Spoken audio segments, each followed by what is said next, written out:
If you haven't already done so, please register with Wikisana. Thank you. Danke.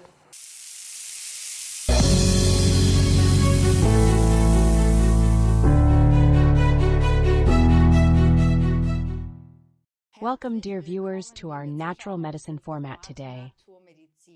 Ulcerative colitis is a disease that really burdens many people. But what if the body is really overloaded and there are ways of self-regulation on a holistic level to achieve healing? And today we have a wonderful experience report and wonderful guests who deal with precisely this holistic topic. You can look forward to it. Hello, dear Harald. Hello, dear Michael. Great to have you both here live. We've already done a few interviews together, and you've built up a wonderful network that you've built up now. Perhaps you could tell us what it looks like, how it was created, at what level, how did you come up with it? Yes, well, we just realized, or in my case, first of all, as a doctor, noticed that there are more and more patients who became chronically ill. They are getting younger and younger, and they are more demanding in their need for therapy because you can't get any further. And of course, as a doctor, you then for ways to help people.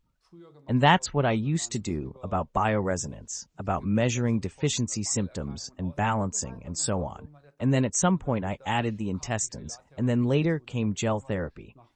Then at some point, after over 60,000 such treatments, I realized that even there, you always reach your limits.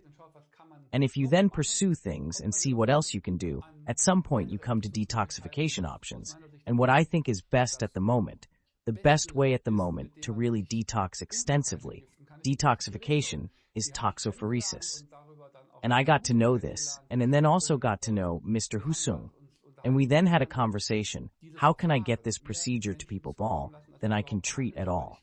Because I am limited in my therapeutic capacity, limited or restricted somewhere.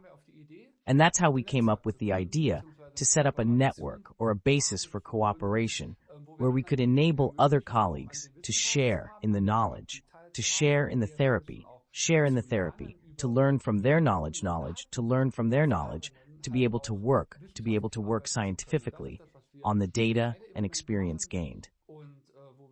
And that is what both of us are doing at the moment, and where we are with dentists, with referring colleagues, who would also like to treat their patients, but can't do it themselves, but still retain therapeutic sovereignty in their hands. Yes, and so we have now established a network in which we can deliver everything. But I think I'd better tell you about that. Yes, so basically thought was, how can I as a patient avoid having to travel from A to B? So where can I get holistic care, and where can I get the opinion as many doctors as possible, alternative practitioners, dentists, etc.? Where can I get that somehow? And yes, that means I have various holistic practices, basically from alternative naturopaths to doctors who have also worked in the field of apheresis. But in the end, basically we have always thought that we want to establish a standardized, scientifically data-based system. In other words, we both said that we need cooperation somewhere, cooperation between the partners, an effective exchange also beyond the patient. So basically clear, of course under data protection conditions, but if I have a case in my practice, how can I support this doctor, for example? Support them. And the basic idea behind it was always, in the beginning it always started, then I called Dr. Burgard and said, yes, I have a customer who would like, I had a customer who would like to do the whole thing, but he didn't have not many questions. So how does he integrate this concept with himself or toxopheresis? How does he integrate it into his holistic therapy practice? Yes. And then we sat down together at some point and said, okay, we have to somehow coordinate the whole thing so that in the interests of the patient, as broad a spectrum of knowledge as possible to the patients, in terms of analysis, diagnostics, and also to offer training courses for doctors. Because simply being a manufacturer, simply setting something up somewhere was a huge problem for us back then. But it is possible, because there was or is of course also more and more emerging topic of apheresis, But basically we said, but we don't have the know-how on how do we analyze blood, evaluates, how does the body react? So I basically, the medical part is missing. We had a great technology. We knew that we could do a lot more on the patients than others. But yes, how do I get that integrated? And then we joined forces. Once the medical part, and then the part of organizing this network, to organize it commercially, and of course to legal safeguards and so on. But we have now managed to ensure that these holistic practices, which are also supported and trained by us, are accompanied and trained by us, or also communicate with each other, can also recommend them to others.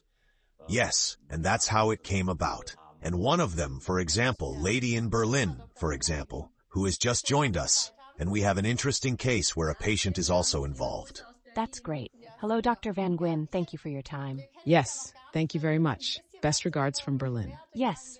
We don't know each other. Maybe you can tell us a bit about your career, your history, how you came across toxophoresis. Yes, as I said, my name is Mai Phan-Nguyen. I'm a practitioner for general medicine and have my practice here in Berlin-Lichtenberg, my family practice, and we also work holistically. And since the beginning of the year, we have had the opportunity to offer toxophoresis as a therapy option. Yes, how did I find out about toxophoresis? I come from the Asian area, and their apheresis is relatively well known and also very popular. And I had also looked into it once in my research and got to know Mr. Husung, got some training, and since the beginning of the year it was so far that we have said we can now also offer this toxophoresis in our practice as a further therapy options in our practice. Now, when you say that it's already known in Asia, is that standard there, or how is it? It's actually not standard, but it also has a bit to do with the insurance system and the healthcare system as a whole. But it's hard to believe, but it's not uncommon either, that patients come to Germany just to be able to have this toxophoresis here, because it's very difficult in Vietnam.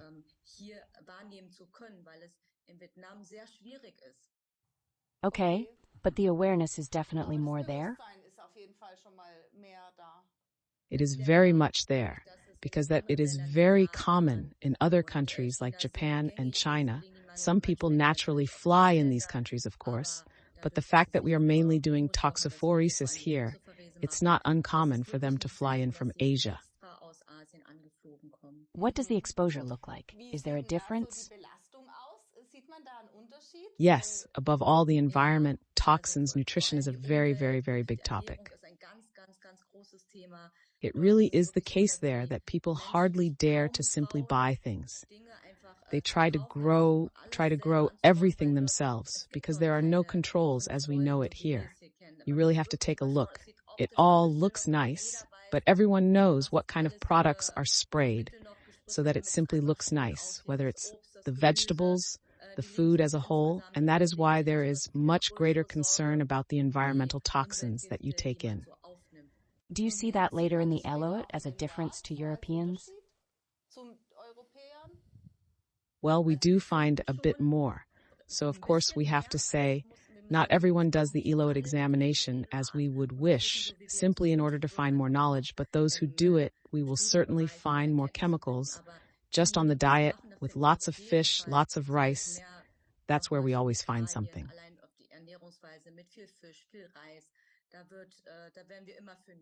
Now today we have the ulcerative colitis, so there was a case with a patient. We'll switch to that in a moment, but perhaps a few words from you about the case. Exactly. The patient that we brought with us today has had ulcerative colitis for over 20 years and had it but a very long time ago, to 10 years ago, had already had apheresis and has now recently had relapses, more complaints. So we decided that he would come to Berlin, that he can have the toxophoresis here with us.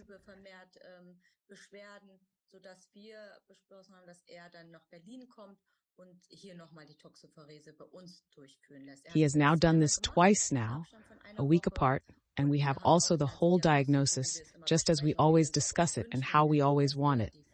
The before and after diagnostics to be done. with all the ELOD examinations also carried out, and precisely he can report himself. But from the values alone, we can see big differences. Super. Perfect. Yes, then I would like to ask the gentleman to speak, because then we'll see your picture. Yes, hello everyone. Hello, Mr. Dermer. Hello. Thank you very much for the invitation. My anamnesis would take a long time, but I'll try to be brief. The whole thing started relatively early in my case, as Mrs. Norwin already said. It started relatively early. 10 years ago, alone, I have to go back a little. Also, 2 tick bites with relatively high Borrelia titers, which were treated with antibiotics. And after the second bite, the second year, we still had 2 therapeutic apheresis with considerable improvement, with reduction of the Borrelia titers. And then years passed, I got better, and then there was nothing more. I checked the titer from time to time, but there was nothing more, and so I jumped straight to 2021, when suddenly I had diarrhea with some blood and mucus. And yes, then I just went to the doctor, and then the suspicion was already ulcerative colitis.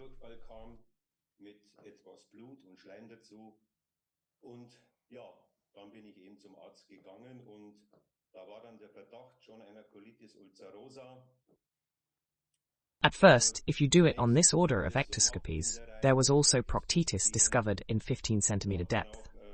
It's not possible to look further than that with a rectoscopy. I was then offered gastroscopy, the colonoscopy.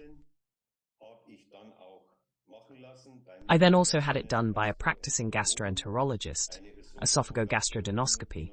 I have to read that off now. And yes, and he has unfortunately found at the time some hemorrhagic and a single polyp in the transverse colon.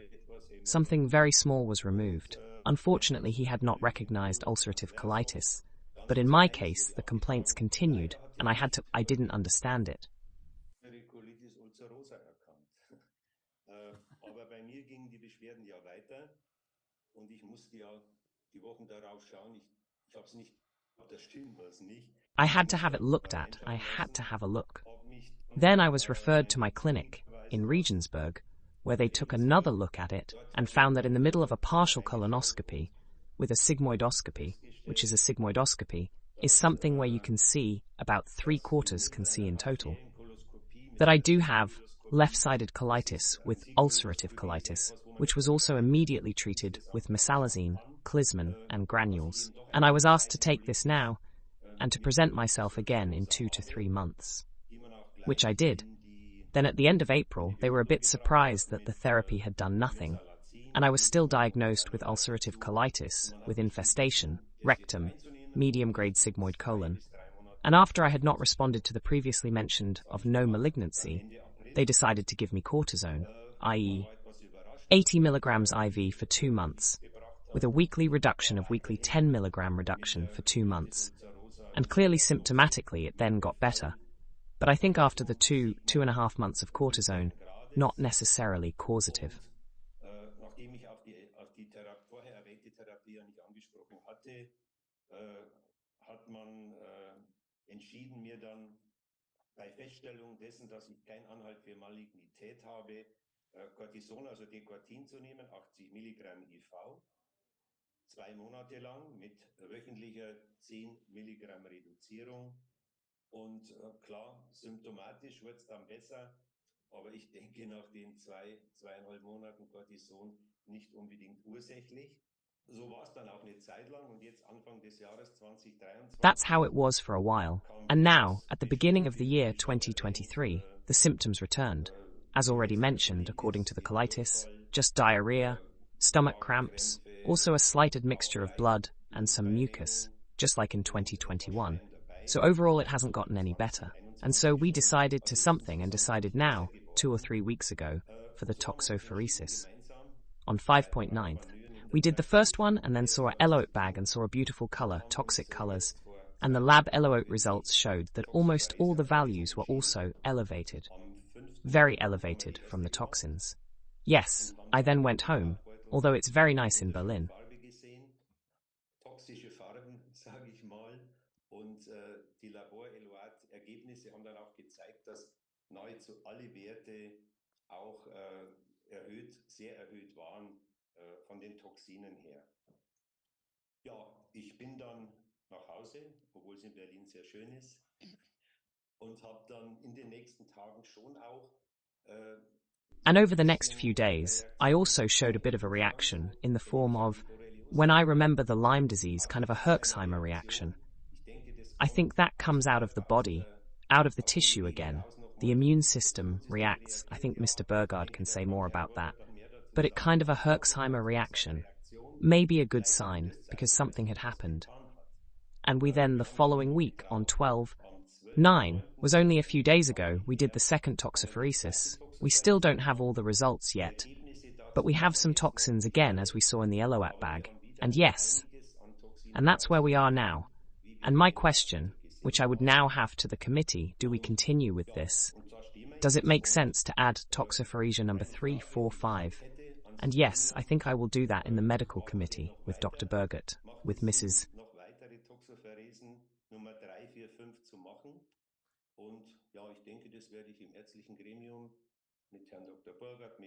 Nguyen in the next few days. And yes, overall, I feel better overall. Clearly, after these 2 toxopheresis, a lot of toxins have also come out. And yes, I'm done now so far. Thank you. Thank you. Do you have a question right now? You were just a bit in the... No, I don't have a question, but what Mr. Boner just asked is what the patients always end up asking after the first 2 apharesis. What happens next? And it always goes on like this, that you first wait for the laboratory results, and when you have them, then you can see what is in the eluate, what's with the inflammation values, what defects are there, what other loads are there, and then you just make a plan and talk to the patient how to proceed.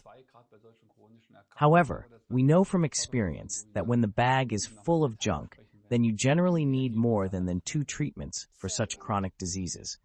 But Dr. Nguyen will discuss this with him in detail when she has the results. Very good. As a doctor, how did you come up with the idea to switch to toxopheresis in the case of ulcerative colitis, or to use this as a form of therapy? Well, I have the luxury of always being able to, I can always consult or exchange ideas with Dr. Burgard. He is much more experienced than I am, and that I can really work with very complex patients who really do have a long medical history. I always like to with Dr. Burgard. What do you think I can do here?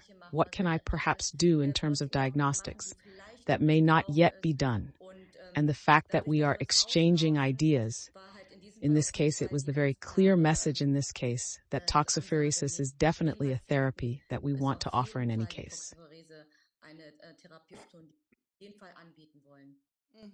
That is what we have also said, that especially in the phases that you can fall back on these collaborations with each other and the discussions, there are of course also really nice cases that, as in the case of colitis, you can discuss with each other.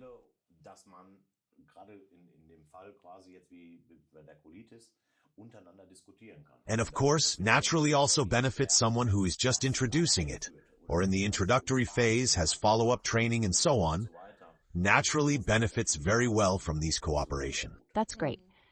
I've always found that exciting. When I had a problem with patients, then you can of course and say that I'm not interested in that. It then falls under those that you can't treat, or you can take a different approach and say, okay, who do I know? Who knows about it? And then I always wrote to people all over the world. I always wrote to, called and contacted people knew they deal with such things, and then got tips from time to time where they said, look there, do this, do that. And that's how you get further. You were already so pioneering. So these things that you dealt with 20 years ago, many of your colleagues are still looking at you today and say, what? Or we also had interviews with dentists. Yes, I also met 3 dentists on vacation this summer. None of them knew Rantis or any connection between root canal treated teeth, and that is already. So there is still so much educational work is still needed. You really have to say that. If you then think about it, you've been doing this for I don't know how many years? 22, and now it's just, I'll say a little into the society, of course. The cases are there, so we have enough poisonings in recent years, so the demand is there. It's also interesting how you explained it to me. For example, colitis. How does it work at all? Well, I find it interesting to hear why these inflammatory substances and so on in the body, and why the atheresis then just, or toxopheresis. These are, of course, things that are really very interesting. Yes. And why one directly, as Mr. Berner had just reported, directly after the first 1 or 2 athereses. You really notice that something is happening. That's really impressive to see. Yes, that would also be exciting to hear, especially if someone is listening who is affected. Yes, we have many patients who already say after the first atheresis that they suddenly feel better. I have colleagues, medical colleagues, who were not able to work for another 2 hours because they simply couldn't concentrate. After the first 2 atheresis, were able to do the work for the whole week. I had a patient the other day who had previously received chelation therapy for whole body pain and various other things. Yes, and then at some point I said to her, we'd better do a toxopheresis. Because of her overall exposure, I think this is better. Then she had it and came on the second day, so to speak, with a day's break on day 3 for the second toxopheresis.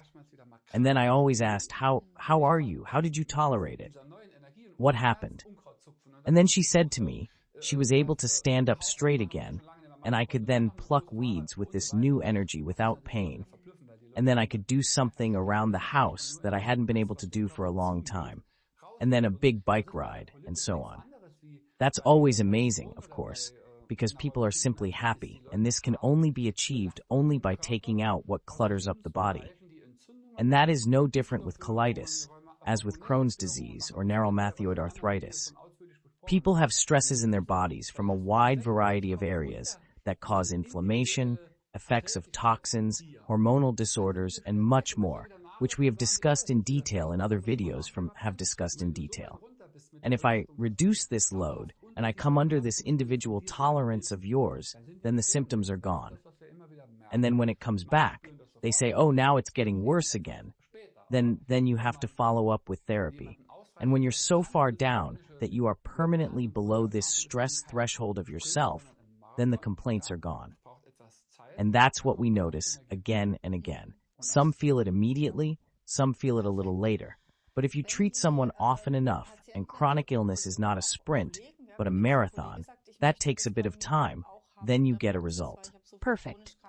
If the patients, even colleagues, say, I would also like to have this in my practice because I have so many chronically ill people, but I don't know anything about it, I have no experience with it, what are the requirements?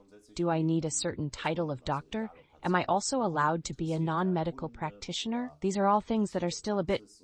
Yes. So basically the people, regardless of whether patient or interested customer or interested practitioner, that's what I'd like to call it, can register via www.medselect.de. We will then contact them. We also have medical lawyer in the background who also advises the practices why they may not be allowed to do this or whether they are allowed to do it and how. Of course, this also depends on the also country-specific or also partly region-specific.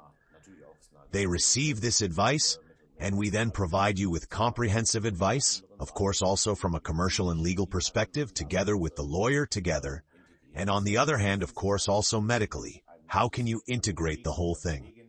In other words, usually a discussion with an interested colleague usually takes place in pairs. So that means I talk through the initial topics with them. We look at how we can work together. Is the possibility there? Are the technological capacities there? Is it legal, and so on? And then there is usually followed by a discussion on a medical level, where I then also say, yes, Dr. Burgard, we need to talk to this colleague. He has so many questions. We need to talk about how this whole thing is integrated into the practice, so to speak. And yes, that is how the process actually goes. Yes, great. Thank you very much. It was really exciting again, and wonderful to see that patients really are helped like you, and especially such extreme stresses.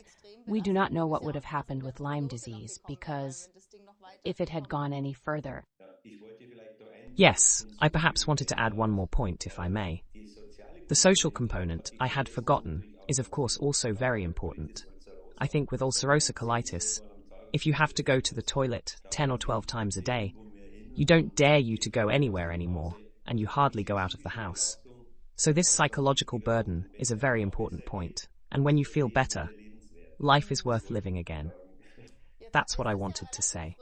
Now, it's relatively recent, your treatment, so have you effects already? Can you already speak about positive effects? Absolutely.